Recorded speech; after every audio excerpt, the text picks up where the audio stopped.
नमस्कार। हरियाणा के मुख्यमंत्री श्रीमान मनोहर लाल जी आध्यात्मिक चेतना जगाने के लिए विश्व भर में सदाए प्रवृत्त श्री श्री रविशंकर जी, वहाँ उपस्थित अन्य सभी गणमान्य महानुभाव और मेरे प्यारे भाई और बहनों, ड्रग फ्री इंडिया के मिशन और संकल्प के साथ आज देश भर से बहुत बड़ी मात्रा में लोग एकजुट हुए हैं।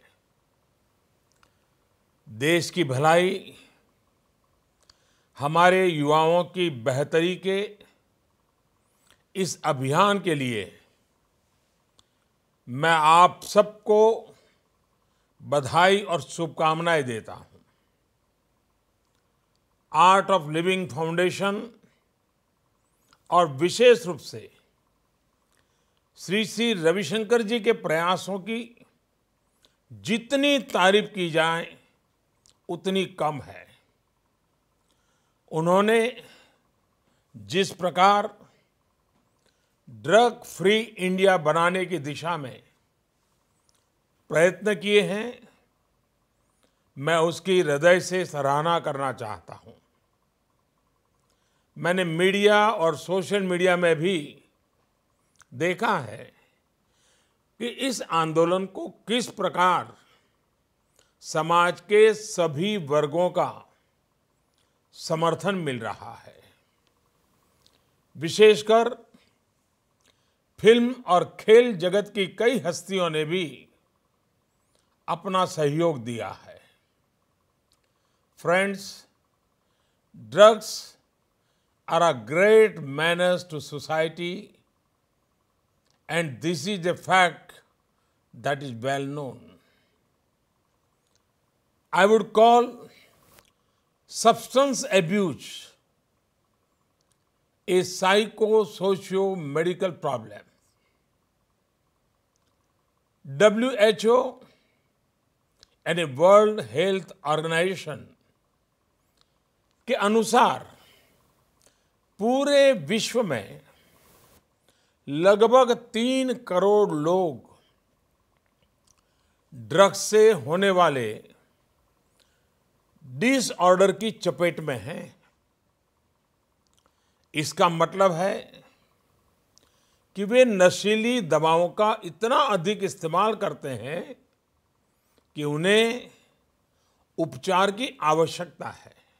अगर वर्ष 2000 और 2015 की तुलना की जाए तो ड्रग्स के सेवन से मरने वालों की संख्या में 60% की वृद्धि हुई है। It is particularly alarming to see so many youngsters take to substance abuse. I want to tell young friends, drugs are not cool. Don't make addiction your attraction. Often, people think that drugs are a style statement. They show how modern a person is. However, there can be no bigger misconception than this. Drugs लेकर आप न केवल खुद की जान जोखिम में डाल रहे हैं, बल्कि अपने परिवार व अपने दोस्तों को भी, आपको चाहने वालों को भी दुखी कर रहे हैं, उन्हें परेशानी में डाल रहे हैं, इनका जीना मुश्किल कर रहे हैं। जब आप ड्रग्स का सेवन करते हैं तो धीरे धीरे शरीर कमजोर होने लगता है। शरीर मदद करना बंद करने लग जाता है। आप HIV और हेपेटाइटिस C जैसी बीमारियों की चपेट में आ सकते हैं। यही नहीं, नशा और ड्रग्स लेने की आदत से परिवार आर्थिक रूप से भी तबाह हो जाते हैं। ड्रग्स एडिक्ट को चोरी करने की आदत भी लग जाती है, अपने खास मित्रों के बटुए चोरना लग जाता है। इन सबको टाला जा सकता है। मेरे प्यारे भाइयों और बहनों, सबसे बड़ी बात यह है कि ड्रग्स के सेवन से आतंकवादियों के हाथ मजबूत होते हैं। यानी ऐसे लोगों को सपोर्ट कर रहे होते हो जो भारत को नुकसान पहुंचा रहे हैं। हम सब जानते हैं कि नारकोटिक्स ट्रेड को anti social elements, anti national elements यानी असामाजिक तत्वों द्वारा नियंत्रित किया जाता है, जो राष्ट्र की शांति और सद्भावना को नष्ट करने पर तुले हैं।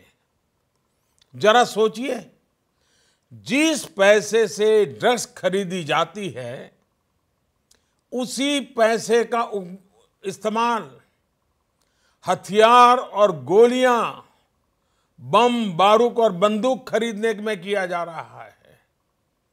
और आखिरकार उन्हीं हथियारों से हमारे सैनिकों को मारा जा रहा है। हम में से हर कोई अपने देश से प्रेम करता है, तो फिर उन लोगों का साथ क्यों देना, जाने अनजाने में भी क्यों देना, जो हमारे भारत को नुकसान पहुंचा रहा है, मानव जात को नुकसान पहुंचा रहा है और हमारे बहादुर जवानों की हत्या में शामिल है। अपनी तरफ से मैं आपको विश्वास दिलाता हूं कि भारत सरकार और राज्य सरकारें ड्रग्स के व्यापार, खासकर सीमा पार से जो अवैध व्यापार चल रहा है, उसे रोकने के लिए कई कदम उठा रही है। भारत सरकार ने ड्रग्स के खिलाफ चौतरफा प्रहार करने की राष्ट्रीय स्तर पर योजना भी तैयार की है।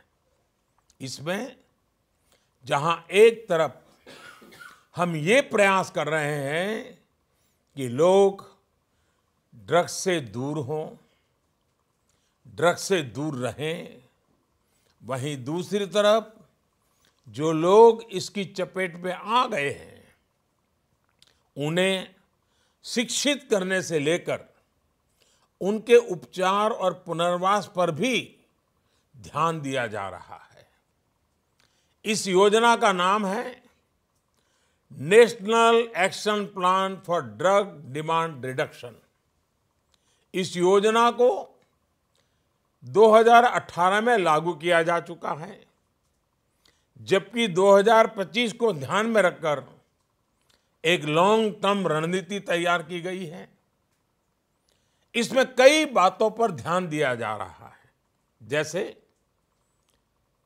प्रिवेंटिव एजुकेशन और अवेयरनेस जनरेशन, कैपेसिटी बिल्डिंग, उपचार और पुनर्वास, वनरेबल एरियाज में फोकस इंटरवेंशन, राज्यों और केंद्र शासित प्रदेशों द्वारा ड्रग डिमांड कम करने के कार्यक्रम। इस विषय पर सर्वे, स्टडीज, एवैल्यूएशन, रिसर्च और इनोवेशन। भाइयों और बहनों, नशा करने वाले अधिकांश लोग क्रिमिनल नहीं होते हैं। हमें उन्हें क्रिमिनल के रूप में देखना बंद करना चाहिए। मैं सबकी बात नहीं कर रहा हूं। इसे छिपाने या नजरअंदाज करने की कोई आवश्यकता नहीं है। मेरा यह दृढ़ विश्वास है कि हमारे समाज के पास उन गुमराह युवाओं को सही रास्ते पर लाने का सामर्थ्य है। हमने देखा है कि बड़ी से बड़ी बुराई को भी हमारे समाज ने, हमारे देश ने अपने तरीके से और अपनी सूझबूझ से उसे खत्म किया है। अन्य बुराइयों की तरह हम नशे की बीमारी को भी समाज से खत्म करके ही दम लेंगे। हम अलग अलग स्तर पर अपना योगदान कर सकते हैं। इस मुद्दे पर सबसे महत्वपूर्ण है संवाद। अगर कोई युवा नशे की लत में पड़ जाता है तो उसके माता पिता, परिवार के दूसरे सदस्यों और दोस्तों को चाहिए कि उससे बातचीत करते रहें, उसे नशा छोड़ने के लिए प्रेरित करते रहें, उसे अन्य कामों में व्यस्त रखें। एक परिवार के रूप में आपको उसके साथ खड़ा होना होगा। स्कूलों और कॉलेजों में स्टूडेंट्स के लिए नियमित रूप से अवेयरनेस प्रोग्राम का अपना महत्व है और अब तो टेक्नोलॉजी का यूज करके इनको बहुत इफेक्टिव बनाया जा सकता है। भाइयों और बहनों,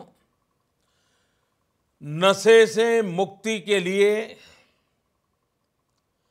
और नशे से मुक्ति में मदद के लिए ढेर सारी काउंसलिंग सर्विसेज और हेल्पलाइंस उपलब्ध हैं और खास करके बड़े शहरों में तो जरूर मिलती है।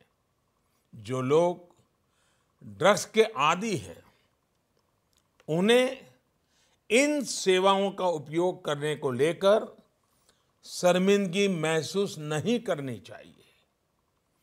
कभी कभी ऐसे व्यक्ति से बात करने में आपको कोई झिझक नहीं होती है जो आपको बिल्कुल नहीं जानता है, क्योंकि आप उसे खुलकर अपनी परेशानी के बारे में बता सकते हैं। जाहिर है, ऐसे में सामाजिक संस्थाओं और कम्युनिटी वॉलंटियर्स की भूमिका काफी महत्वपूर्ण हो जाती है। ऐसे लोग नशे की गिरफ्त में आ चुके लोगों को उनके जीवन में सकारात्मक भूमिका निभा सकते हैं। जो लोग नशा मुक्ति के लिए काम कर रहे हैं, मैं उनकी सराहना करता हूं, क्योंकि इस प्रकार का हर प्रयास ड्रग फ्री इंडिया में एक बहुत बड़ा योगदान है। My dear sisters and brothers, the most important weapon in fighting the menace of drugs is self-confidence and self-belief. You all must have the power to resist any temptation and peer pressure. Once you have made a conscious decision, no force can take you down to the path of drugs. That is why I say, अपने अच्छे स्वास्थ्य के लिए से no to drugs, अपने संतुलित जीवन के लिए से नो टू ड्रग्स, अपने जीवन में सफलता के लिए से नो टू ड्रग्स, अपने मन की शांति के लिए से नो टू ड्रग्स, अपने परिवार के सुख के लिए से नो टू ड्रग्स, अपने राष्ट्र की सुरक्षा के लिए से नो टू ड्रग्स। एक बार फिर मैं आर्ट ऑफ लिविंग फाउंडेशन और श्री श्री रविशंकर जी का आभार प्रकट करना चाहता हूं। साथ ही ड्रग फ्री इंडिया मूवमेंट में हिस्सा लेने वाले सभी लोगों के प्रयासों की हृदय से बहुत बहुत सराहना करता हूं। मुझे विश्वास है कि यह आंदोलन हमारे देश को नशा मुक्त बनाने के हमारे संकल्प को मजबूत करेगा। बहुत बहुत धन्यवाद।